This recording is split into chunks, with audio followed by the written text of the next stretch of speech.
Welcome into an exclusive sit-down interview with Indiana Baseball's third baseman Josh Pyne. I'm Josh Pose, and Josh, thanks for doing this today. I appreciate you having me. So last season, maybe not as well as you expected it, but you still were in the top 25 in doubles in the NCAA. How do you grade your last season? It was I continue to learn year after year. Scouting reports never stop, and video is always there, and so the recruit or the film process for the opposing teams never stops, as it does with us, right? We're never done watching film, and so they kind of pick up on tendencies and weaknesses, and it just it gives me feedback on what I could work on and what I could improve for the team, and so it was not exactly what I wanted, but we had some setbacks last year from the beginning of the fall all the way until the end of the year, and that was a team that I'm very proud to be a part of, and I'll forever hold that year. I'll cherish that year forever. It was super gritty, and like I said, it wasn't exactly where I wanted to be, but I'm happy with it. When you think back to last season compared to this season, what have you done differently in the off season to help get a little bit better every year? The real answer to that with this off season, the only thing that I did differently was I've taken some more time off. And I know it sounds a little bit different, but there becomes a point where you play so much college baseball or do anything so much where it's not always about being in the cage for hours. Sometimes it's about visualizing, or sometimes it's about just your mental on the game and on the field. And I've kind of taken a step back this off season, and I didn't do as much physical work, but I really worked on my mental, and I worked on being a good leader and being a good teammate for the guys that came in. And I think that's how I could improve as a ball player, and I think I did that really well this offseason. Well, you have been dealing with an injury, correct? Mm-hmm. Tell me more about that. Yeah, so it's been something that I've kind of dealt with for the last 6 years. I think I was a sophomore in high school when I first had it, and I had just got to summer ball in West Virginia this summer. I was 3 games in, and I kind of went down on my back and tried to stick it out there for a little bit. Didn't get any better, so got back here, started getting treatment, and it was one of those things where it's a low back, so I have to take some time off. I can't push it because back is forever. It's going to affect me for the rest of my life, and so I can't completely destroy my body yet. But it was a change of pace for sure, and I think that it's going to be really good for me. At times when I would struggle over my career, especially last year, I can think back to one stint. Like I said, it turns into a true mental game and kind of warfare with yourself and warfare in your own mind. And so I had a chance just to take a step back and view the game and view the team from a different perspective this fall. And I think it's really going to help. We were talking with Coach Mercer that you were sitting on a chair or something at the hot corner talking to Cooper and Will and teaching them the ways of third base at Indiana. What has that process been like, being a mentor to them? Well, we preach something in our program, and it's do your job. And it's posted just about everywhere you go. You walk in, it's the first thing you read. And do your job isn't always hit the guy in or hit a homer or strike this person out. Sometimes do your job is picking up trash after a game, or sometimes doing your job is helping the young guys when I can't participate. And so that was part of it. It was a hard time for me at first, knowing I'm going to be out for a good time, and I was a little bit upset, but I had to move past that. And so I live alone, and so I like to spend time alone and kind of run through my thoughts. And I was thinking, what is my job for the next couple months? And I decided, and I understood that my job is to help those young guys that are coming in, because I'm not going to be here forever, and Cerny's not going to be here forever, and Jolly's not going to be here forever. And so the program moves on. How can I help the program when I'm gone? So that was kind of what I thought about, and that's how I decided to do it, is make them the best players that they can be, because you never know what's going to happen. One of us could go down the season, and they got to be ready to go in. You are the leader of this team at this point. Now, longest tenured IU player. You take over for Ty Bothwell, who's here for seemingly forever. Yeah. But how is this team molded compared to the first 3 years? So I've been on a genre of teams, and you look back freshman year, we struggled a little bit, and there was some stuff in the locker room that had to do with that. And ever since then, we've gradually progressed in the locker room and on the field, and how tight the team is. But I will say this year it's a different feeling, it's a different vibe. It's a group that wakes up excited to work and challenge each other each and every day, and I've never been out here at practice. It was cold. It was cold as hell yesterday, and we were just excited to be out there and have fun and joke around with each other. And so it's a group that likes to be around each other, and that's a recipe for success. Well, it is going to get warmer in a couple of days, that's Yep. for sure for you. Yep. But we're going to go a little deeper into you and your relationship with Coach Mercer. Obviously, I said longest tenured player. You have a very strong bond with him. Tell me more about that.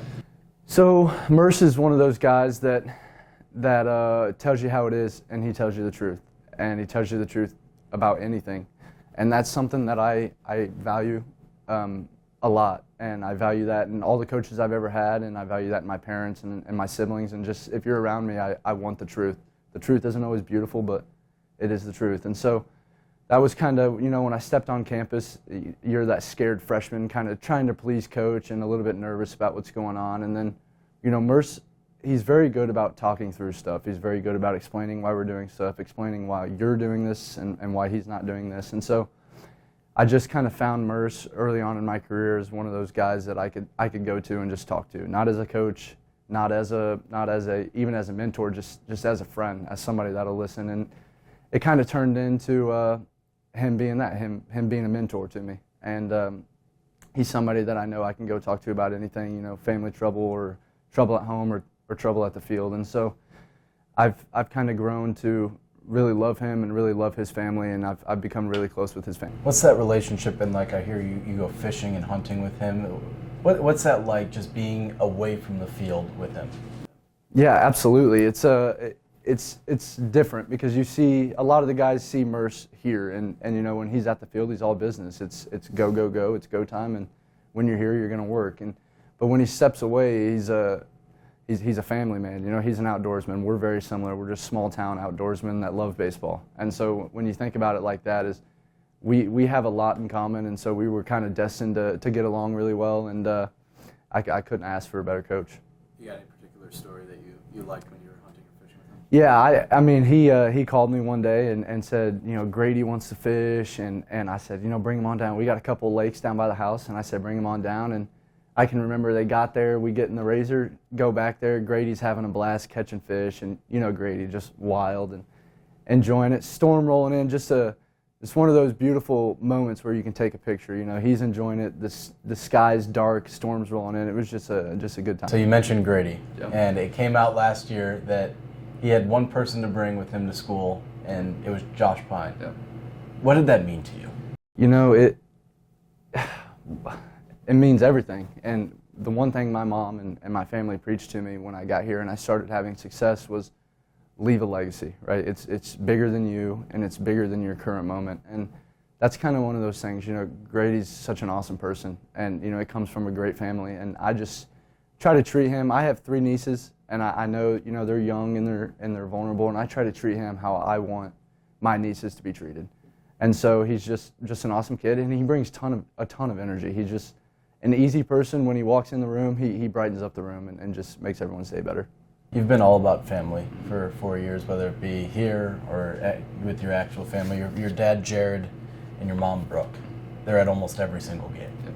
What does that mean to you to hear him screaming from that concourse right above the dugout? It's very calming knowing that they have my back through everything, and it doesn't matter if I'm 0 for 100 or if I'm 100 for 100. They're going to have my back, and they're going to love me the same. And so it's kind of gratifying where they spent I don't know how much money growing up, travel baseball, basketball, racing dirt bikes, just everything that we did and everything that they did for us. And it's kind of, they're still paying to come and watch me play, but it's good for them. Everyone's out of the house, it's just them. So it gives them an opportunity to travel together and do some things now that all the kids are out of the house, and I'm really hoping that they're enjoying it. Do you hear them? Do you hear Oh your dad yeah, during the game? oh yeah. I hear my mom too. Season starts on Friday. You guys have UNLV out in Arizona. What are your expectations for yourself this season? My expectations for myself is I want to hold myself to a higher standard. That means emotionally, not getting frustrated. There's going to be points in the season. Seasons ebb and flow. It's a 65-game season. There's going to be some bad points.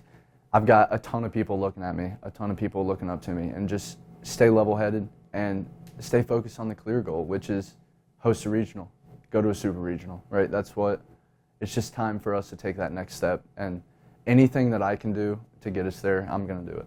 So that super regional has evaded you guys those last 2 years. Yeah. Obviously closer your sophomore season than last year.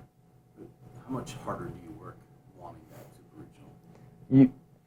You just work with that in the back of your mind. You know what I mean?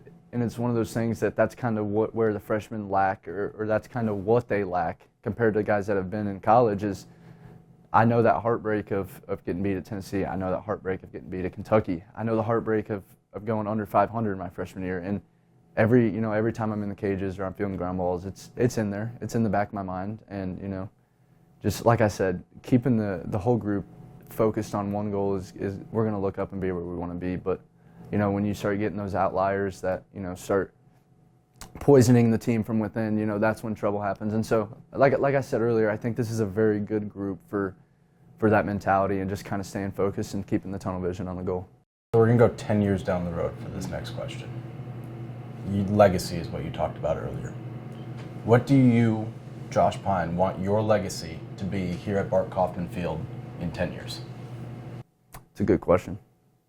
Because the thing for me is it's not going to be like this guy hit the most home runs or this guy is the best power hitter I've ever seen. I want to be known as the guy that showed up unconditionally every single day for Indiana. And that's about it. But when you dive in on a deeper level, that means being the best teammate that I can be. It means being coachable, listening. It means helping the community, right? It means all these different things. And so I think I want to be known for my love of Bloomington, not just Indiana, but my love of Southern Indiana altogether. It's where I come from, and I cherish it so greatly in my heart. And that's essentially it. I just want to be known for the guy that showed up every single day and gave everything that he had. Josh, thanks for taking the time today. Good luck this season, this weekend, the next weekend, 65 games. Well, you can follow Josh and the rest of the Indiana baseball team as they start their season on Friday with UNLV in Arizona. For IUSTV Sports, I'm Josh Bose.